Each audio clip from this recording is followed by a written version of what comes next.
where children were prepared for a fixed station in life,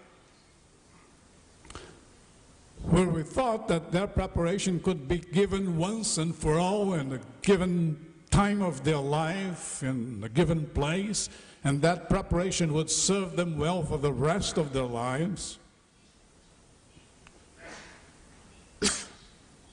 In this context, the system worked rather well, but the context has changed. We now must be preparing children to live, to work, to exercise their citizenship in a reality that faces constant, intense, pervasive, increasingly more rapid change. We have to prepare children for a world that we don't exactly know what it's going to look like. Many of the professions that people occupy today didn't exist 15, 20 years ago. Many of the professions that existed some years ago no longer exist. I remember when I was a kid, in the early 60s in Brazil, the dream of my mother was that I should become a bank clerk. That's a good job, she said. You work only 6 hours a day, and that's what bank clerks did in Brazil. You got good pay. You're assured of employment for life. In the past 20 years, 80% of the bank clerks in Brazil went jobless.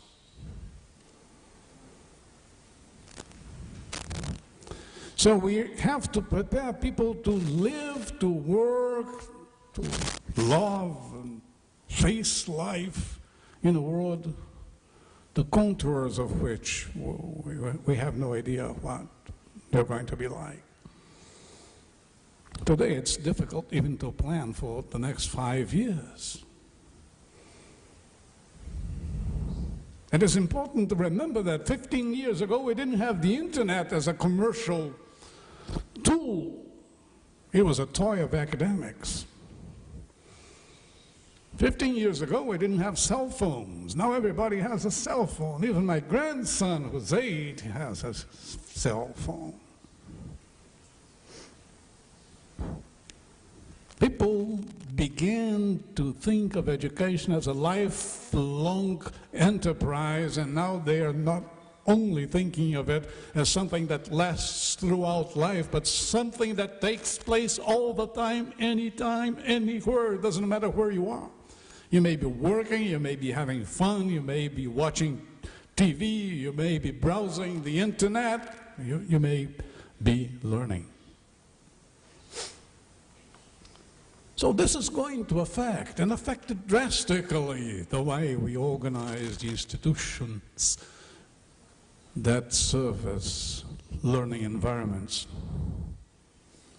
It's not going to be enough to subject them to a small adjustment. We have to rethink them, perhaps reinvent them.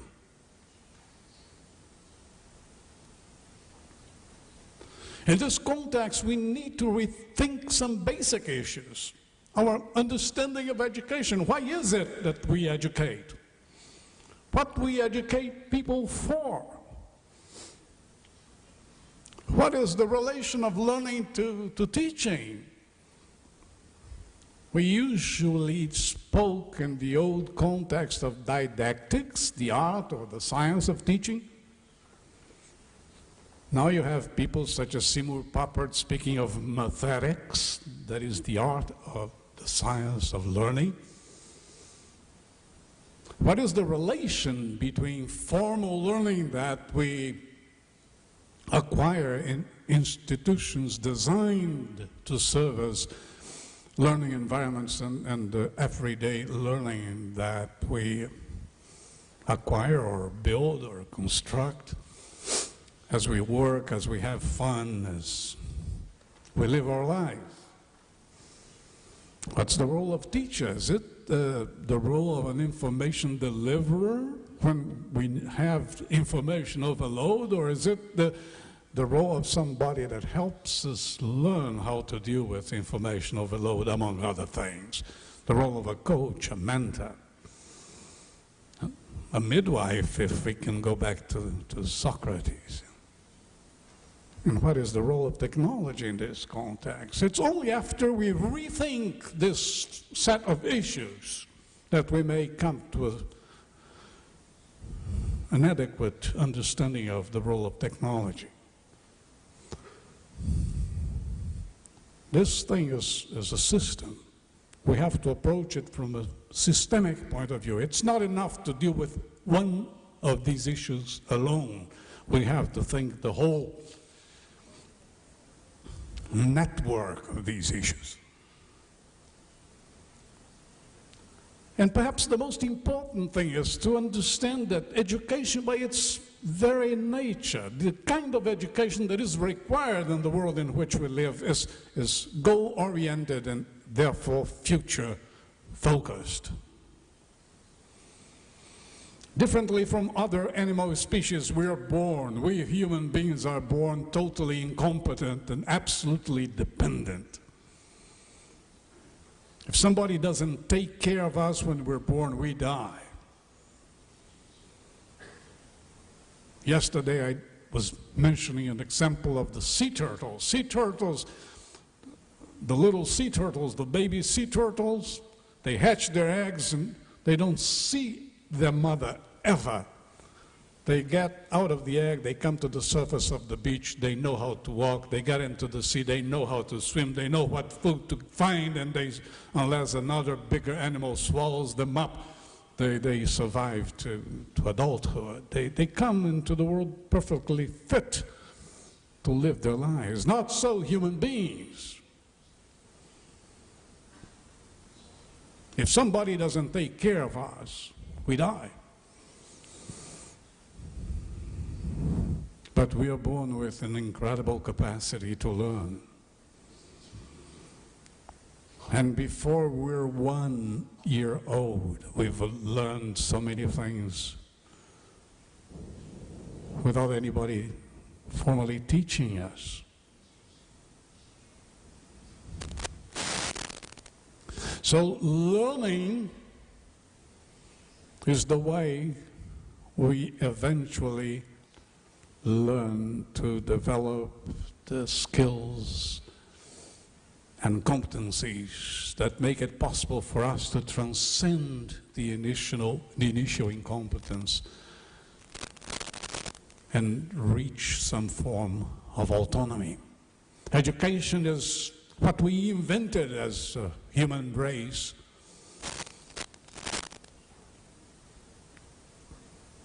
to develop competence and autonomy in the world. So this is a forward-looking process. It's a future-oriented process. It's a goal-seeking process. Even though we ought to learn from the past, nobody denies that. We usually learn from the past as we pursue our goals for the future. It doesn't work to simply bring the whole tradition of learning for millennia and say, here's what the past learned. Learn from it if we're not involved in constructing our own future.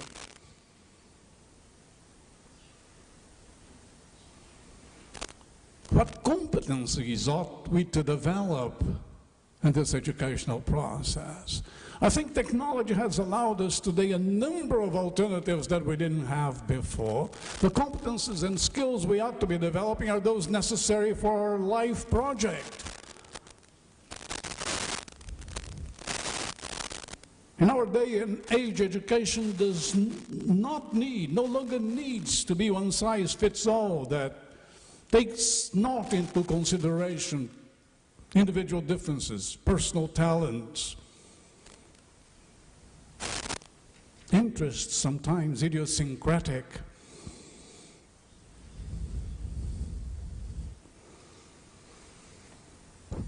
We today, with the help of technology, are in a position to deal with a more personalized, customized, if you will, education. Children can today build on their strengths, not on their weaknesses, as they did in the traditional system. And as I mentioned, the teacher ought not to compound the problem of information overload by simply being one more information deliverer. The teacher ought to adopt a more personalized, individualized approach of somebody who orients, advises, counsels, mentors, coaches. The way professors do with their graduate students is a much better model. The way the way elementary school teachers do with their children is a much better model to emulate than that of the content deliverer. Teachers ought to facilitate learning, and one way of facilitating it is by problematizing it sometimes, by asking questions, presenting alternatives, offering challenges, etc. This is not a less noble role for teachers. To the contrary, it's much more noble and much more difficult.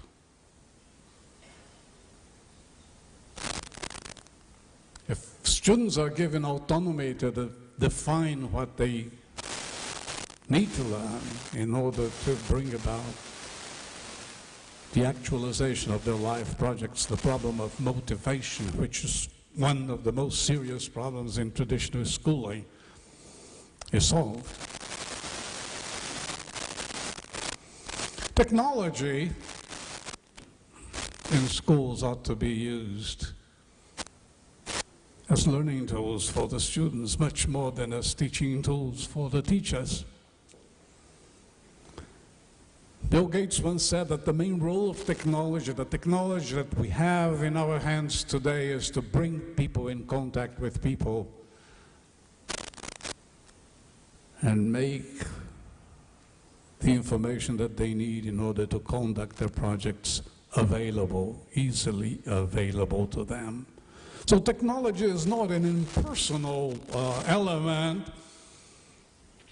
Technology brings people together. Technology has expanded considerably the range of contacts that we have. Very often in a school, a teacher would be the only person interested in a given subject, in a given set of problems, in a given question. Today, the teacher can find rather easily a community where people of similar interests gather to exchange ideas, learn, support each other. So technology today allows learning to flourish on a global scale. We still have the problem of language barriers, but more and more technology is going to help us solve the problems that it created. Instant translation is almost a reality. It may come the point not in the too far future when somebody in Brazil writing in Portuguese can communicate easily with somebody here in Taiwan writing in Chinese. So technology can be a tool for learning, not only because it dispenses information, but because it allows us to interact,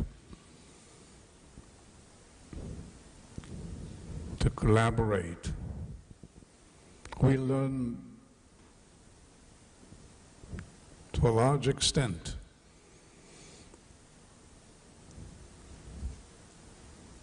by having ideas, sharing those ideas, having those ideas criticized, and doing the same with other people's ideas.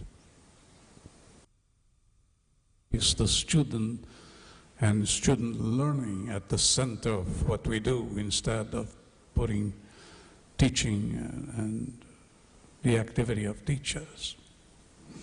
And I want to insist that this in no way lowers the importance or the value of teachers. To the contrary. What scares me is that so much that we say and do in education could be said and done without students being taken as part of the equation. No longer so. The cost of not changing at the present time is that the school will continue, but it will become more and more irrelevant from a pedagogical point of view, irrelevant as a place where people learn things that are important to their lives.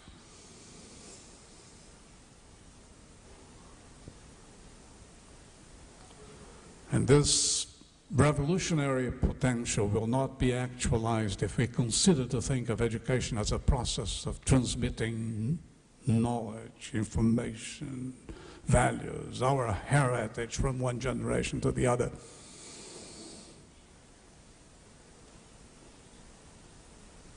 If we think that teaching is more important than learning, if we think that schools exist for our sake, for the sake of teachers rather than for the sake of students and their learning,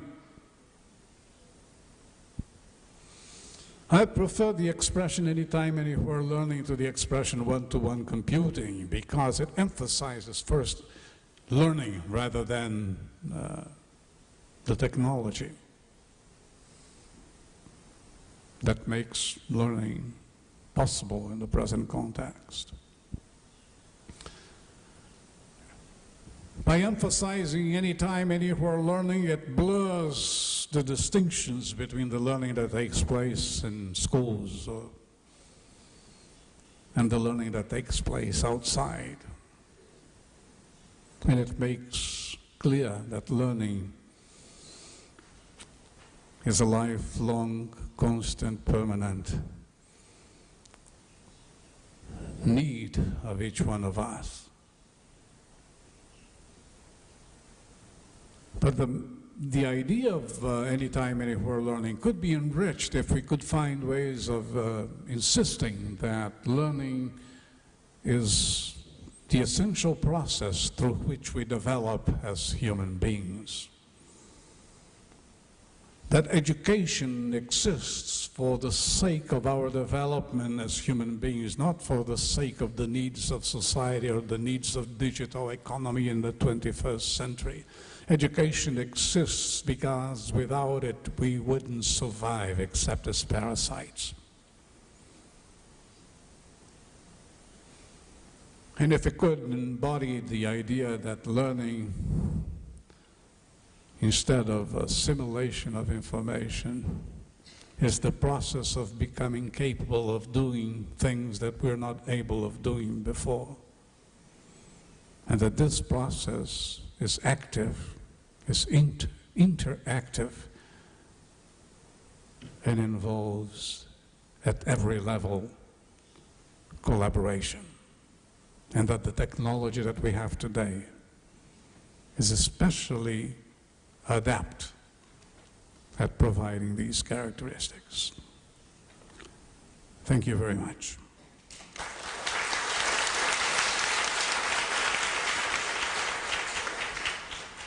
Professor Chavez, we thank you very much for your most inspiring presentation on empowering the individual in the age of global citizenship.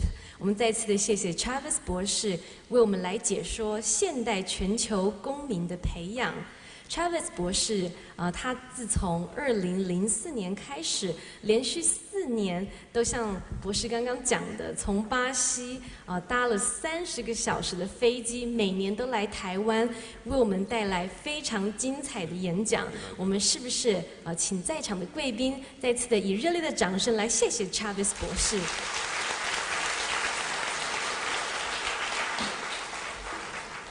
那么在这边呢，有几点解说，就是今天有几位讲者，他们是因为希望用自己的电脑来进行演讲，所以在每位讲者之间，